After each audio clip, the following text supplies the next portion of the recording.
Welcome to my channel Srinidhi learning English. ఈరోజు మనం కొన్ని ఇంగ్లీష్ వాక్యాల గురించి నేర్చుకుందాం.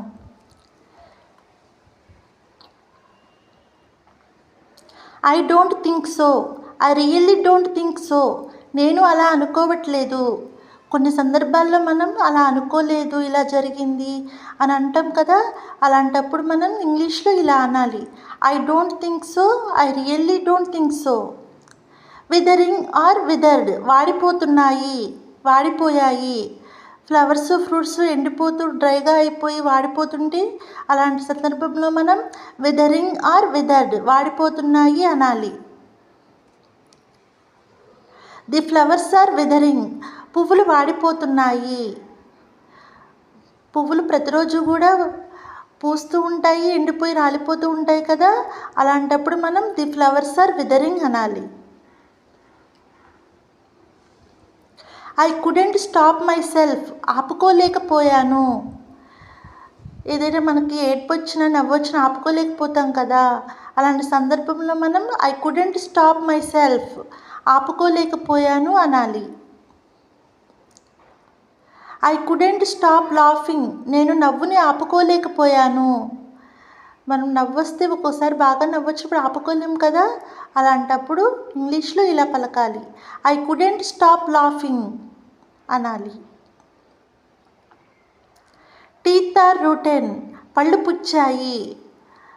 మనం మార్నింగ్ ఈవినింగ్ బ్రష్ చేసుకోవాలి కదా. చేసుకోకపోతే ఏమవుతుంది, ఫుడ్ నిల్వ ఉండి పళ్ళు పుచ్చుతాయి కదా. ఆ పళ్ళు పుచ్చాయి అనడానికి ఇంగ్లీష్లో టీత్ ఆర్ రూటెన్ అనాలి. I have a lot of pain because of the rotten teeth, పుచ్చిన పళ్ళ వలన నాకు చాలా బాధగా ఉంది. పళ్ళు పుచ్చినప్పుడు ఎంతో పెయిన్ వస్తుంది కదా, ఒక్కొక్కసారి హెడేక్ కూడా వస్తుంది. అలాంటప్పుడు ఇంగ్లీష్లో I have a lot of pain because of the rotten teeth అనాలి. I will come if possible, కుదిరితే వస్తాను. ఇఫ్ పాసిబుల్ అంటే వీలైతే వస్తాను, కుదిరితే వస్తాను అంటాం కదా. అలాంటప్పుడు I will come if possible, కుదిరితే వస్తాను అనాలి. మే నాట్ బీ, కాకపోవచ్చు. బహుశా ఇలా అయి ఉండవచ్చు, అలా అయి ఉండవచ్చు, కాకపోవచ్చు అంటాం కదా.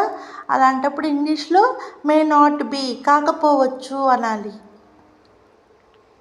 She may not come today, ఆమె ఈరోజు రాకపోవచ్చు. ఆమె ఈరోజు వీలు కాక రాలేదనుకోండి, రాకపోవచ్చు అంటానికి ఇంగ్లీష్లో she may not come today, ఆమె ఈరోజు రాకపోవచ్చు అనాలి. వాట్స్ డన్ ఈజ్ డన్, అయ్యిందేదో అయ్యింది. ఏదైనా కొన్ని విషయాల్లో జరగకూడదు జరిగినా, జరగాల్సింది అనుకున్నా, మనం అనుకున్న దానికి విభిన్నంగా జరిగినా అయ్యిందేదో అయ్యింది అంటాం కదా. దాన్ని ఇంగ్లీష్లో వాట్స్ డన్ ఈజ్ డన్, అయ్యిందేదో అయ్యింది అనాలి. What's done is done, don't do like that, అయ్యిందేదో అయ్యింది, మళ్ళీ అలా చేయకు.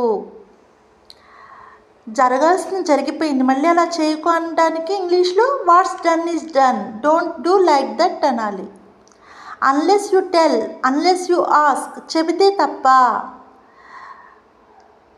చెబితే తప్ప చెప్పకూడనివి ఏమన్నా ఉంటాయి కదా. అలాంటప్పుడు మనం ఇంగ్లీష్లో ఇలా అనాలి. Unless you tell, unless you ask, చెబితే తప్ప అనాలి. హూ ఆల్, ఎవరెవరు. హూ ఆల్, ఎవరెవరు, ఎవరెవరు వస్తున్నారు, ఎవరెవరు రావట్లేదు అనే సందర్భంలో మనం ఎవరెవరు అని అంటాం కదా. అలాంటప్పుడు హూ ఆల్ అనాలి. ఈవెన్ బై మిస్టేక్, పొరపాటున కూడా. ఈవెన్ బై మిస్టేక్, పొరపాటున కూడా.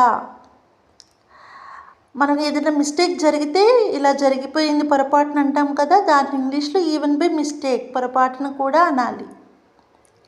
Don't trust him, even by mistake, పొరపాటున కూడా అతన్ని నమ్మవద్దు.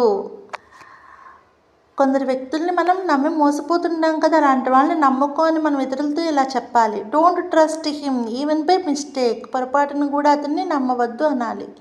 ఇఫ్ నాట్ నౌ, ఇప్పుడు కాకపోతే. ఇఫ్ నాట్ నౌ, ఇప్పుడు కాకపోతే ఇంకెప్పుడు అంటాం కదా. అలాంటి సందర్భంలో ఇఫ్ నాట్ నౌ అనాలి.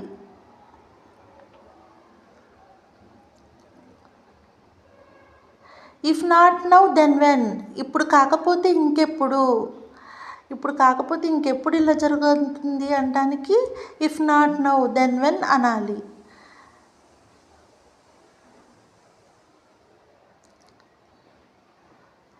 Thanks for watching. ఈ వీడియో కనుక మీకు నచ్చినట్లయితే లైక్ చేయండి, షేర్ చేయండి, సబ్స్క్రైబ్ చేయండి.